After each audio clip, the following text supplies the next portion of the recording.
Hi hello good evening. I hope आप लोग स्वस्थ होंगे। आज चलते हैं जो टॉपिक है आहार नाल एवं ग्रसनी एवं ग्रासनली का बारे जो है टॉपिक आज इसे हम कंप्लीट करते हैं।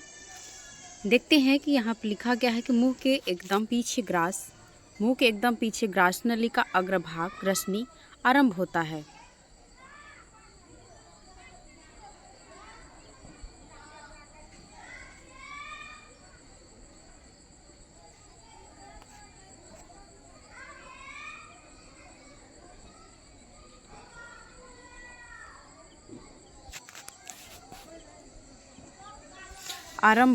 होती है और ग्रासनी का आकार एक कीप की भांति होता है। इसमें जाने के उपरांत भोजन ग्रासनली में प्रविष्ट हो जाता है।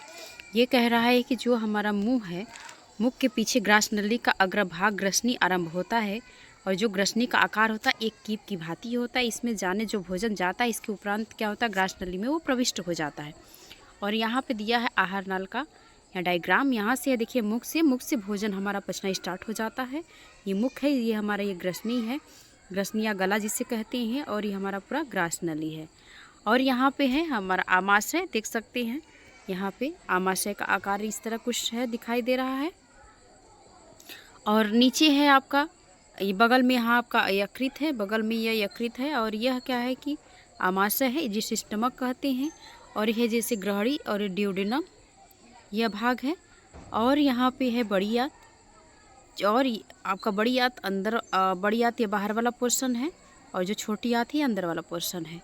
इसमें यहाँ पे भाग में दिखाया गया है कि जो बड़ी आंत है बाहर का, और यहाँ मलाशय जिसे रिक्टम है, और यहाँ क्या है गुदाद्वार है, अंध्रांत है, इलियम है, ये सभी इसके भाग है आहार नाल के। अब हम आगे एक एक टॉपिक करके चर्चा करते हैं।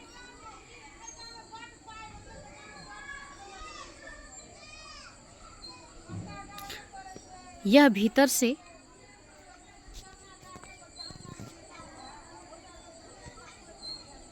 यहाँ पे दिया है, यह भीतर से सक्रिय होती हैं। कौन? ग्रासनली के बारे में बताया गया यहाँ पे। यह भीतर से सक्रिय होती है। यही कारण है कि जब भोजन मुंह में भली प्रकार चबाया न जाए तो उसमें इस आहार नल का घाव होने की संभावना होती है। अतः मुख में भोजन अच्छी तरह चबाया जाना चाहिए। जब हम भोजन ग्रहण करते हैं तो हमारा ये काम होता है कि भोजन को थोड़ा सा आप बाइट लीजिए, जब बहुत बड़ा बाइट नहीं, छोटा बाइट लीजिए, उसे अच्छे से कूचिए और अच्छे से चबाइए। जो हमारा मुंह में लार है अच्छे से वो मिल सके भोजन में, और वो हमारे पाचन क्रिया में सहयोग प्रदान करता है। अतः मुख में भोजन अच्छी तरह से चबाना चाहिए, जिससे हम पर्याप्त मात्रा में लार मिल जाता है और भोजन निकलने में सुगमता होती। कंठ में श्वास नली होती है, परंतु प्राकृतिक रचना के अनुसार भोजन उसमें नहीं होता है। वायु की नली के ऊपर एक पर्दा सा होता है जिसे घाटी या ढक्कन या घाटी कहते हैं। जब श्वास लेते हैं तो यह ढक्कन श्वास नली के ऊपर खुल जाता है। और यही है, इसी कारण है कि वायु सीधे श्वास नली में प्रवेश हो जाता है, श्वास नली में ही बिना किसी रुकावट के चली जाती है। परंतु भोजन करते समय ढक्कन स्वतः नली के ऊपर आ जाता है तथा भोजन श्वास नली में न जाकर सुगमता ग्रास नली में चला जाता है। कभी कभी शीघ्रता से भोजन खाने पर भोजन सूक्ष्म अंश जल श्वास नली में चला जाता है तो खांसी आती है और अंश बाहर निकल आता है। देखिए, अगर हम भोजन करते हैं या तो भोजन करने के दौरान अगर हम जल्दी में पानी पी लेते हैं तो क्या होता है कि हमारे सांस वाली जो नली में भोजन चला जाता है, उसमें खांसी और छींक आने लगता है, जिससे भोजन बाहर निकल जाता है। और इसमें यह भी कहा गया है भोजन के जब हम भोजन को खाते हैं तो उसे जितना हो सके अच्छी तरह से छोटे बाइट को ले और अच्छी तरह से चबा कर खाएं। जो हमारे मुंह में टाइलिन एंजाइम है वो अच्छी तरह से मिल जाए, और अंदर जब भोजन जाता है हमारा स्टमक से होती हुई जब अंदर भोजन जा रहा है, उन्हें भौतिक और रासायनिक क्रिया करने में मदद मिलता है। और यही इसमें यह भी बताया गया है कि जब हम अगर श्वास नली और आपका जो है खाना वाला जो भोजन वाली नली है, दोनों उसी के जस्ट साथ में ही लगा हुआ है। वो ढक्कन नुमा होता है, जैसे हम अगर पानी पीते हैं तो वो खुल जाता है फिर अंदर चला जाता है, सांस लेते हैं तो वो खुल जाता है। और जब हम भोजन भी ग्रहण करते हैं, जब हमारे गले कंठ के पास जाता है तो वो भी जो है वो जो ढक्कन नुमा घाटी कहते हैं वो खुल जाता है, जिससे भोजन हमारा अंदर चला जाता है। कभी कभी कारणवश कभी जल्दबाजी में पानी पीना या खाना खाते दौरान ज़्यादा बोलना, तो ये सभी कभी होता है कि नाथू चढ़ जाता है तो वही होता है कि पानी पी लेते हैं और सांस की नली में चला जाता है। इसकी वजह से मुझे खांसी, छींक, अनेक प्रकार की समस्याएं होने लगती हैं और वो हमारा सांस नली से भोजन बाहर निकल जाता है, उसी के माध्यम से, खांसी छींक के माध्यम से। यहाँ पे यही दिखा रहा है कि जो भी है इसका भाग यहाँ पे बना हुआ, देखिए ये घाटी है, घाटी जहाँ यहाँ पे घाटी का भी पोर्शन दिखाई, ये घाटी का है। और ये है घाटी ढक्कन का कार्य, भोजन का जब आना है तो कैसे खुलता है, सांस आ रहा है तो कैसे खुल रहा है, कैसे जा रहा है, तो यही है आपका। यहाँ पे ये जीवा दिखाया गया है, ये जीवा है। और यहाँ पे आप देख सकते हैं ये पूरा भाग है, इसे हम जूम करके भाग को दिखा सकते हैं, ये जूमिंग है। और हम इसे जूम आउट कर देते हैं, जूमिंग पोर्शन है। ये क्या है, घाटी ढक्कन का कार्य है इसे। और यहाँ पे जो पोर्शन है इसे क्या कहते हैं, ईसोफेगस ग्रास नली कहते हैं, यहाँ पे जो है इंडिकेट किया गया है। आगे अब देखेंगे हम, इसी के आगे चर्चा करेंगे। ग्रास नली 3 तरह की होती हैं, यहाँ पे दिखाया गया। ग्रास नली 3 तरह की बाह्य तथा मोटी एवं मांसपेशी की बनी होती है, मध्य एवं सतृक तंतुओं द्वारा निर्मित होती है, ऊपरी तथा भीतरी तहों से परस्पर मिलाने का कार्य करती है। जो हमारी घाटी होती है, जो ढक्कन नुमा होता है गले के पास, कंठ के पास, ग्रास नली, वो 3 तह में होती है। और वो क्या होती है, बाहरी जो उसका भाग होता है मोटी मांसपेशियों की बनी होती है, और उनके जो तंतुएं होते हैं मध्य तह में निर्मित होते हैं, और ऊपरी तथा भीतरी तहों में परस्पर मिलाने का कार्य करते हैं। जो ऊपरी भीतरी सतह है, तह है, वो क्या कार्य करते हैं, परस्पर मिलाने का कार्य करते हैं। आगे यहाँ पे बताया गया है कि इसकी भीतरी तह सेलेस्मिक झिल्ली की बनी होती है। ग्रास नलिका, जिसे हम ग्रास नलिका कहते हैं, वो मध्य की भाग होती है, भीतरी झिल्ली होती है, मध्य नहीं भीतरी झिल्ली कहेंगे, अंदर का भाग है जो श्लेष्मिक झिल्ली की बनी होती है। वो मांसपेशी वृत्ताकार की होती है। इन्हीं की क्रिया के कारण भोजन सीधे आमाशय में नहीं गिरता, वरन इस समय भोजन की गति कीड़े से के रेंगने की गति की भांति होती है। जैसे जो कीड़े रेंगते हैं, ऐसे ऐसे चलते हैं, ऐसे जिगजैग करके, उसकी भांति यहाँ पे ऐसा गति होता है भोजन का। और यह क्या कहा जा रहा है कि महाप्राचीरा को देखकर ग्रास नलिका नीचे की ओर बढ़ती है तथा आमाशय का रूप धारण कर लेती है। वही जो हमारा क्या है, खाना है, भोजन है, वो धीरे धीरे उसी तरह जिगजैग, इस तरह जब जो हमारा भोजन नीचे जाता है ना, तो इस तरह के आकार में जाता है, इस तरह के आकार में जाता है, धीरे धीरे घूमता रहता है, कीड़े जैसे रेंगते हैं उसके आकार में भोजन हमारे आमाशय तक, स्टमक तक पहुंचता है। अब हम पढ़ेंगे आमाशय के बारे में, जो स्टमक के बारे में यहाँ बताया गया है। इसको देख लेते हैं। यह क्या बता रहा है कि ग्रास नली का अंतिम सिरा आमाशय से संबंधित रहता है। ग्रास नली का अंतिम सिरा किससे संबंधित रहता है, आमाशय का। जो हमारा ग्रास नली मुख से लेकर और जो हमारे आमाशय तक का जो नली है, वो है ग्रास नली, जिसे हम जठरागम या हथछोर कहते हैं। आमाशय में पक्वाशय भी होता है, यह पाचन क्रिया का मुख्य अंग है। आमाशय मशक के आकार की मांसपेशी की बनी होती है। जो आमाशय होता है ना, वह मांसपेशियों का ही बना होता है। एक थैली होती है जिसकी लंबाई 25 सेंटीमीटर होती है और 9 सेंटीमीटर चौड़ाई होती है इसकी। इसका चौड़ा सिरा बाईं ओर और सकरा सिरा दाहिनी ओर होता है। दायां बायां आप लोग भाग जानते होंगे। इसमें वही कह रहा है कि जो चौड़ा सिरा होता है वो बाईं ओर होती है और जो सकरा सिरा होता है वो दाईं तरफ की होती है। आमाशय हृदय के ठीक नीचे उदर के बाईं ओर ऊपरी भाग पर स्थित होता है। आमाशय के ठीक नीचे जो उदर होता है बाईं ओर, उसके भाग पर यह स्थित होता है। यह ऊपर से चौड़ा और नीचे से पतला होता है। इसके चौड़े भाग की ओर ऊपर हृदय द्वार तथा पतले भाग की ओर नीचे पक्वाशिक, पाइलोरिक और रिफिस कहलाता है। और है जो पाइलोरिक वाल्व छोटी आंत से अग्रभाग ड्यूडेनम पक्वाशय में संचालित होता रहता है।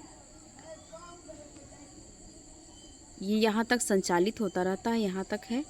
अब आगे देख लेते हैं। यहाँ पे भी बताया क्या है कि आमाशय की 3 परतें होती हैं। आमाशय की कितनी परतें होती हैं, 3 परतें। मध्य परत, बाहरी परत, मध्य परत, भीतरी परत। हम पढ़ेंगे इसकी बाहरी परत के बारे में, आमाशय क्या बता रहा है। आमाशय की बाहरी परत चिकनी, चमकीली, लाल रंग की होती है। कैसी होती बाहरी परत, जो एक्सटर्नल लेयर होता है वो कैसा होता है, आमाशय की बाहरी परत चिकनी, चमकीली व लाल रंग की होती है और जो मध्य परत मिडिल लेयर होता है, आमाशय के मध्य पर श्लेष्मिक झिल्ली की चिकनी होती है और इस परत में लंबी तथा तिरछी मांसपेशियां होती हैं। फैलने सिकुड़ने में भोजन मतने जैसी प्रक्रियाएं होती हैं। किस लेयर में भोजन को सिकुड़ने मतने का कार्य प्रक्रिया होता है?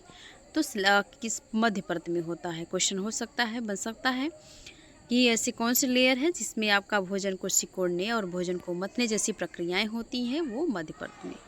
मिडिल लेयर में भीतरी परत को देखते हैं, यह श्लेष्मिक झिल्ली की होती है। बहुत छोटी ग्रंथि होती है, इसकी ग्रंथि बहुत छोटी होती है जिन्हें जठर ग्रंथियाँ कहते हैं।